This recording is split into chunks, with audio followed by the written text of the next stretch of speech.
So I was about to start doing some recording and maybe doing some screen grab, and yeah, made the mistake of telling my computer, yeah, go ahead and install those updates. That was like, an hour or so ago. Now it keeps on going back and forth lying to me. It said 40 minutes a minute ago. Now it says 13.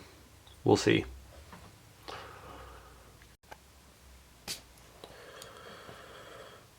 The first song on the Who's Next album. Who knows? I'm not very good at these.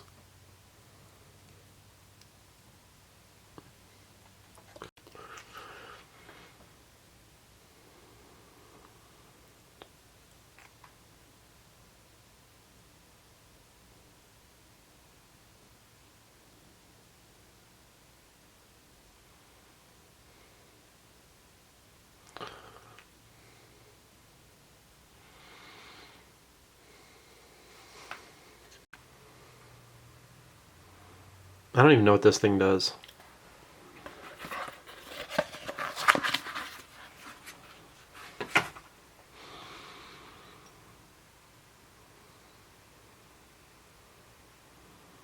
It's supposed to do some kind of prism. I just don't know how to use it. I probably should read RTM. It's kind of cool, even if I don't know what to do with it.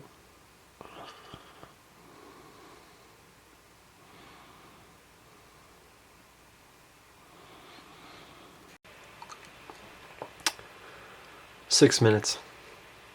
So it said 9 minutes like 10 minutes ago. I don't know what that means. But the good news is that I now know that the first song on the Who's Next album is Baba O'Riley. Knew the song. Didn't know that though.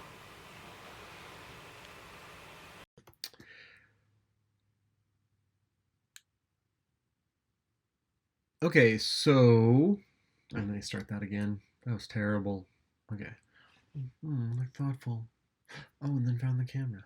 Okay, so I wanted to record a quick video, and this week's video is going to be more about the assignment than the lecture itself. I mean, of course, I want you to learn about the technical specifications and what that's all about, and you'll have to explore that.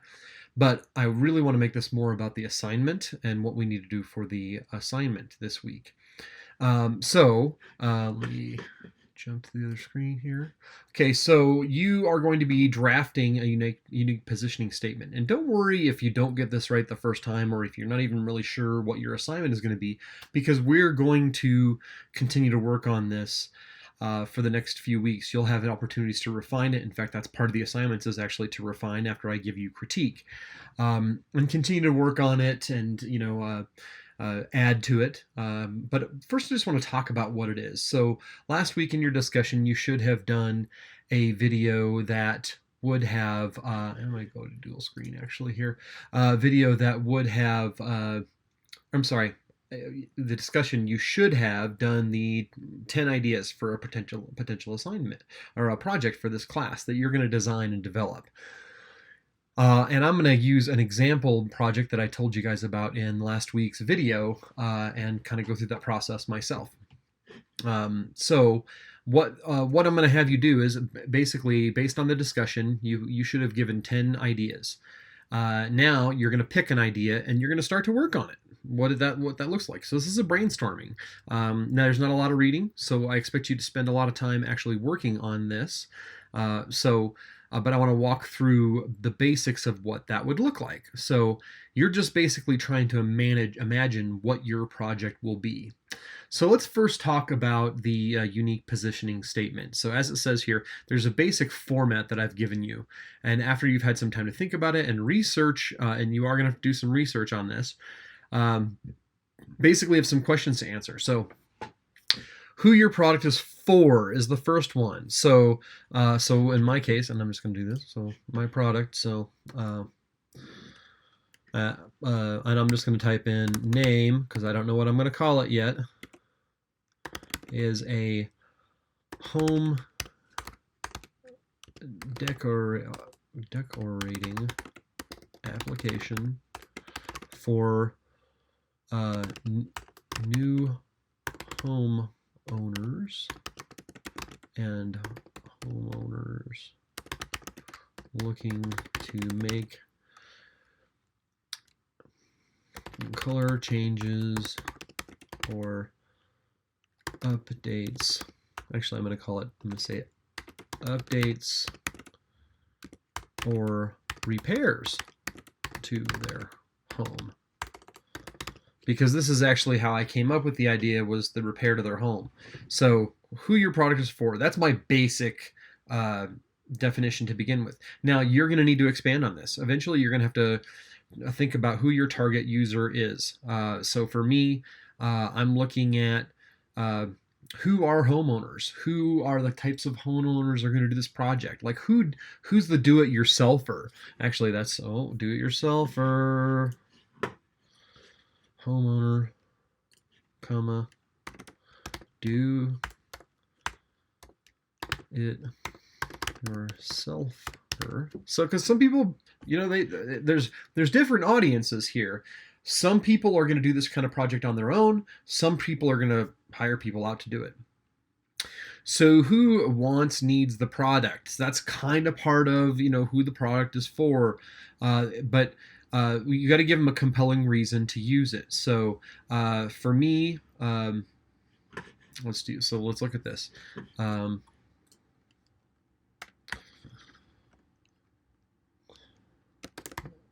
Homeowners will use name to update the designs of their homes or make improvements prior to selling. So that's actually, there's another audience in here that I wanted to get in there, and this is this is rough. I'm going through this real time and doing this just to give you an idea of like what this process would look like. And that's how I got the idea. Is I was selling a home, I had to match paint, and I had to actually chip paint off. And then the blank is a product category. So product name is a product category. I don't know what my name is going to be. I'll need to do that. So name is a home improvement and design application. Okay. And how the product provides a key benefit, and that's where actually the bigger part of this is how this is gonna prompt you to do research is gonna come in, because name will use will leverage white balance tools to provide users with accurate color and connect them with vendors for home improvement and design options. Because and that's the big thing here. That's, you want to find something. What's the hook? We talked about that. What is the hook? How is your product different from other products? How is it unique? What are you offering that other people are not offering? So again, that's the key benefit, and it's also how it's different. So here, who the main competitors are, existing product implementations, and key differences. And I give you an example here for music, but I'm going to use this other example. So how do you do that? How do you know? So this is where you need to get into some comparative analysis. So and I'm just going to kind of do this real time here. So I would do like over here, too much stuff on my desk. Color matching. Let's see, paint matching applications. and then just kind of look at it. So, and then you need to look at what these companies are doing, what they're offering, because I don't know. It's entirely possible that what I'm talking about actually already exists. How do I know? I research, and that's what you're going to do as well. And here's my kitty. You want to say hi to? Here's Sasha Quinn. Hi, Sasha Quinn. All right, go over to the window now. All right, so Behr it says it has a color match. Find the perfect paint. I don't know how it does this. I need to research that. So I need to it says visualize colors, paint your place. So there's an app here for them. I need to research that app. How are they doing that? And then are going to get ideas for functionality here. So this is actually really good stuff. So as I go, I might want to be taking notes. I should be looking over here. I got multiple screens going on. This one's previewing. Okay, so as I do this, I'm going to get ideas for my application. Oh, here's another part. Come here, Sazi. Come on, say hello. All my pets want to, since I'm talking. Oh no, she doesn't want to get up here. Okay, she's being bashful. My bashful Pibble is yeah. So anyway, you're going to get ideas as you research. That's part of the point of doing this. So functionality, of course, duh, but make sure you take notes. Of course, upload a photo. Okay, so, and then, you could just kind of go through some of this to look at, what the functionality is actually going to be.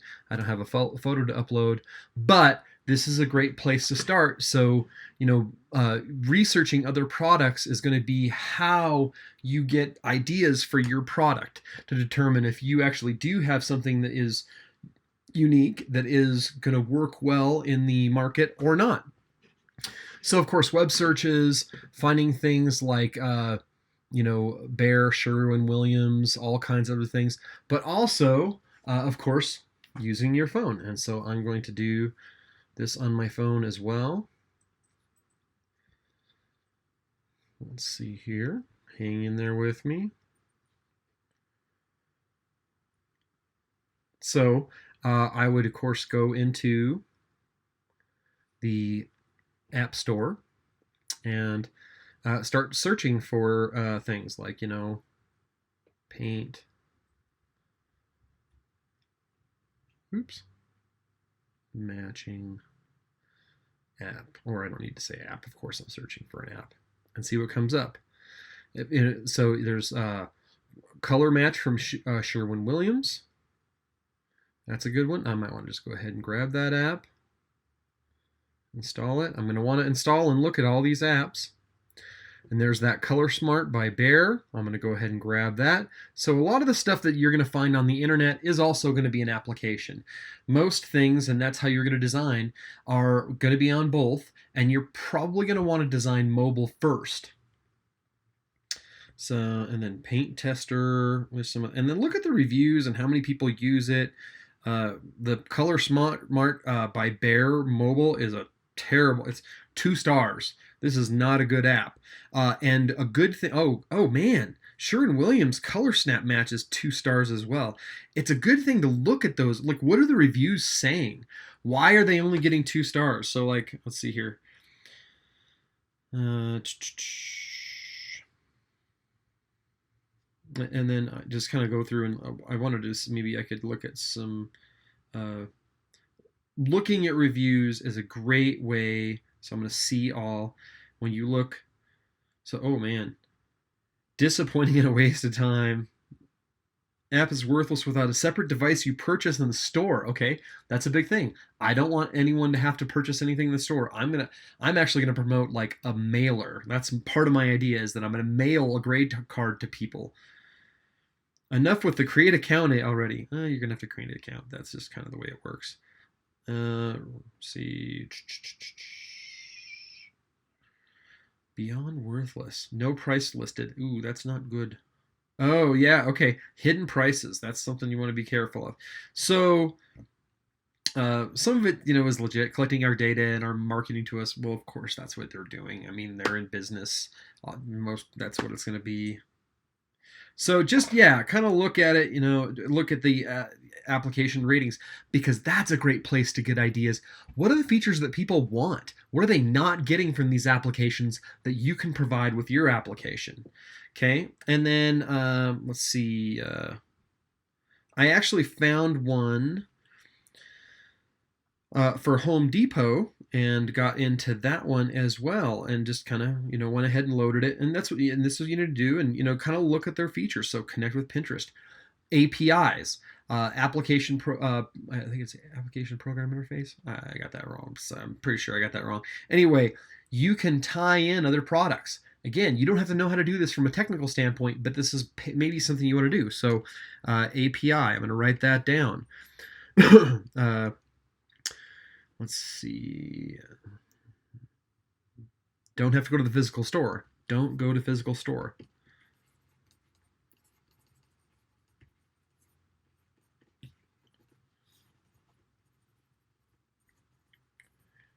So be making notes while you're doing this research. That's how you learn how these things work. And then there's good things in here like how to prep for your room painting. And then of course, let's launch color match. And this is cool. I want to show you guys this one. So I'm actually going to try to match this wall I have here. I don't know how I'm going to actually do this. So I'm going to take a photo and I'm going to say it looks good, and then hit the color that I want to match. And I'll hit it, and then it's going to give me a color match. Ooh, you know what? It didn't give me crap. Nothing. Okay, so, and that's where I think that there actually is a market for something better, because using a gray card, you're going to be able to get more accurate color. That's my pitch. That's my unique selling point. My unique positioning point. Unique positioning statement is that how do you make color accurate for an application like this? Okay, so I'm done with that, and I'll stop recording there. All right, so moving on to the next thing. Let's go back to our assignment here. So you're going to do that a lot more meaningfully than I am. I'm just like going as fast as I possibly can. But after you did that, you would actually go through in here and you would list, competitors. So go back. Sherwin, Williams, Behr, Home Depot.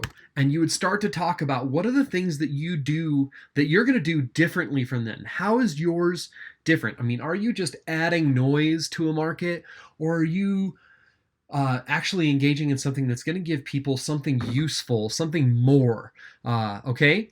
Now, the next part, and you need to obviously, I'm just try to show you quickly how to get started on this. You would want to go through and refine this. I'll give you ideas for refinements. I'll help you edit this.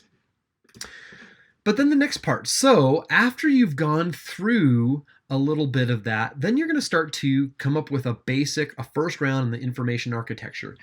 Realistically, it doesn't matter what you're developing, you're going to have an information architecture. So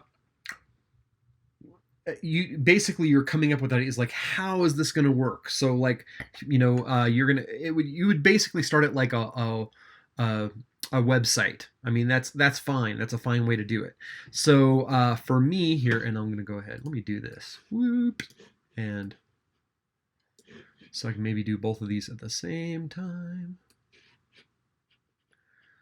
Okay. And this is the first round. It doesn't have to be profound. So information architecture. So for me, I'm going to have, and at first, you don't even have to necessarily get it in order and nest it properly like I have it here. So don't worry about that. You want to try it. We'll refine it. You want to try to make things organized. And the idea here is that you want to have it organized on the front end so that when people actually begin to develop this, it's easier to do because you've already thought about how it's going to go together, how it's going to work, how things are going to nest and stack, where functionality is going to live, instead of trying to do that while you're developing. That just doesn't make any sense. So, I would have a home. I would have, let's see, social. So like Pinterest, is a great example, and that I would probably leverage that heavily. Excuse me. There's a lot of actually color swatches out there. I'm gonna have take a photo, upload a photo, match color, paint my room. How about two social? So there's two social aspects. There's um, inspiration. Ah, yeah, you guys are gonna see how terrible my keyboarding skills are. And then social, like, so I take a photo, I pick a color, and now I want to share it with text, email, etc. to like my wife or something. Like, so I've picked a color, I want to share it with my wife now. So again, you just basically storm these things. Like, how is this going to work? There's all kinds of different things here. And you'd under paint my room, you'd have save. Then there'd be like my rooms, because you have multiples. So living room, bedroom 1,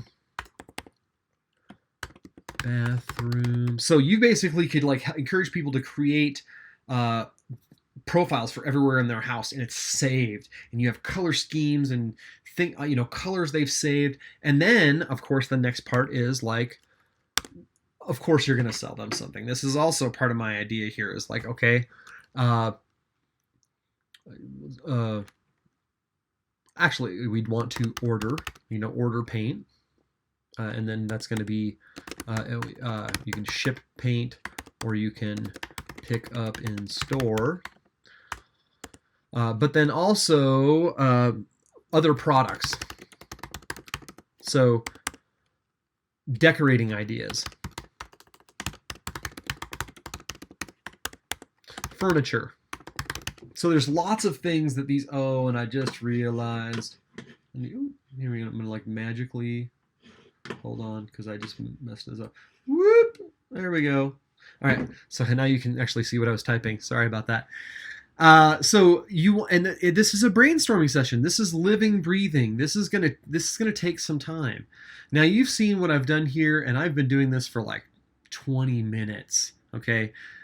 I want you guys to take a deep dive and really dig into this, and really spend a couple of hours researching, looking at things, and of course as you should be showing me like that. Yes, Sherwin-Williams, Behr, Home Depot, these are your competitors, because you're doing some comparative analysis. Okay, so this is the bulk of what I want you to do next week. This is how we're going to dig in and get some ideas and start to push this forward. All right. Have a great week, and you guys know where to get hold of me.